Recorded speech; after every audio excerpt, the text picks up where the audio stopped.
Hello, lovers of Western civilization. My name is Julie Smith. It is the 7th of June, 2025, on a snowy Saturday.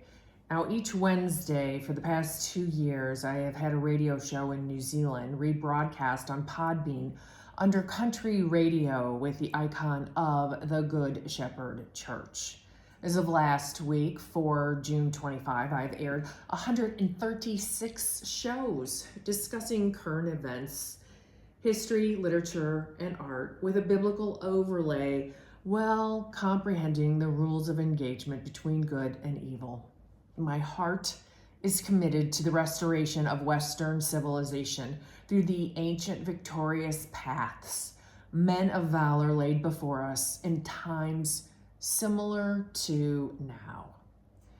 When at a crossroads, Jeremiah 6:16 directs the path for the nation. We are to stand in faith, ask God to lead you to the good path of righteousness, and obediently follow his instructions. Unfortunately, due to obfuscation through our deconstructionist and academic studies, many of us have not learned the perspective of a proper statesman. It is here we are going to discuss the restoration of the West. It is here I will share with you the mechanisms of a proper statesman. If you have selected this site, it is because you believe Western society can do better. In fact, at one time, our nations in the West rose to noble, envious promise. While history suggests empires end and tap out, there are hidden in dusty rooms nations who transformed from tyrannical rule to success. I believe the victorious national conclusion was never offered via historical academic pablum intentionally. Truth revealed itself when I considered what was absent from scrutiny in each nation, yet always present, that I unlocked the path to true understanding. While analyzing four nations who succeeded and reforged themselves to greatness, the pattern became clear: who wins and who loses and why. While removing the planks of propaganda from our eyes, we must come into agreement with the rules of engagement for nations as seen through God's eyes. Rule number 1, nations are spiritual entities. In Exodus 20, God gives Moses, the leader of Israel, laws for his nation. In Matthew 25, Jesus says he will come to judge the nations as either goat nations or sheep nations. As such, our presupposition needs to change to the spiritual understanding of a nation defined by the laws it codifies. Consequently, a nation has a soul connected to freedom and spiritual boundaries per Lamentations 2. Rule number 2, the Bible is a social mood algorithm on repeat, amplified each generation. No, Bill Gates did not make up algorithms. God made them up first. The verses of the Bible are loaded according to the call of the prophets. And by a prophet, the Lord brought Israel, his nation, out of bondage. And by a prophet, his nations are preserved. Hosea 12:13. The soul of our allied nations are at stake. Friends, we, the free nations of the West, need to comprehend absolute truth. It never expired. It has rules which we must adhere to for freedom to ring. I know this may sound outlandish to a few of you, but God's ways are not our ways. His words and biblical pretexts are eternal. It is with these two understandings that a nation is a spiritual entity and that the verses of the Bible are a social mood algorithm on repeat amplified, that we can gain a general's perspective to the terrain before the nations.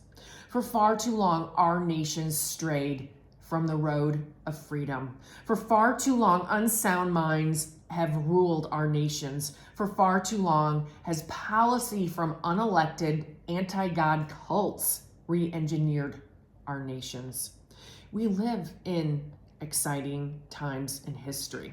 We will witness strongholds shattered off territories, regions, and nations. Alleluia. We are moving from captivity to the next season, the next generation, the next version of Joshua's. So don't get stuck with the secularist who cannot pull their heads out of the fourth turning or from Robespierre to Napoleon model. There is another tried and true method proven to be most abundantly profitable.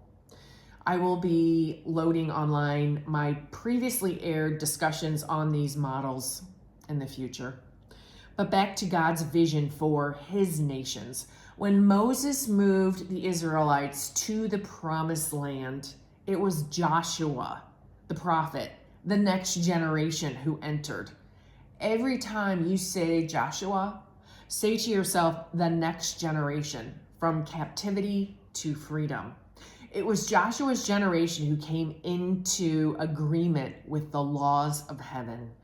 In Joshua 3, verse 4, God says, you have not passed this way before. No, they had not. They had not had to move themselves from captivity to freedom and then rule over a land.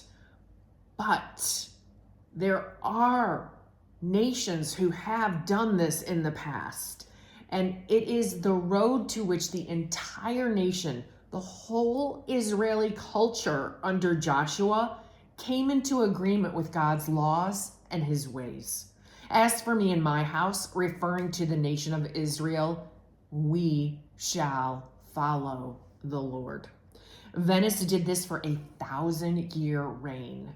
The Doge, not the one in Washington right now, the original Doge, which means Doge in Venetian meant Duke, submitted daily to the Lord and led his city-state, rising from a swampy mud flat to riches and splendor inconceivable.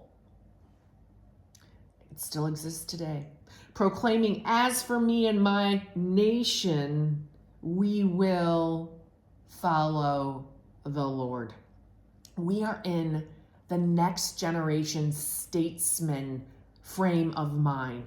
We are in a place of John Adams and Thomas Jefferson and Ben Franklin and other men of the colonies who treaded from moving from being subjects of an oppressive king to servants over their newly formed and fought for nation.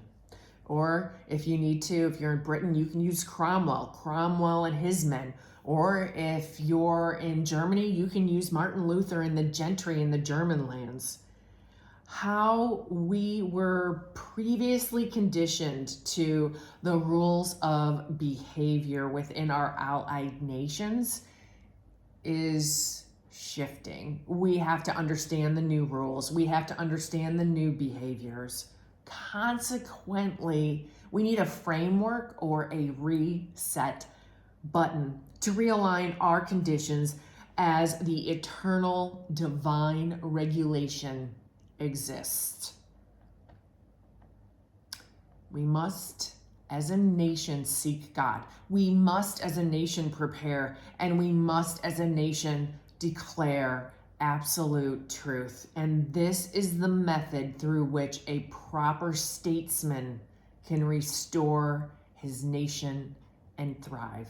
Again, my name is Julie Smith, and I look forward to seeing you in the future and having more discussions on how a proper statesman is supposed to view his or her nation. Thank you.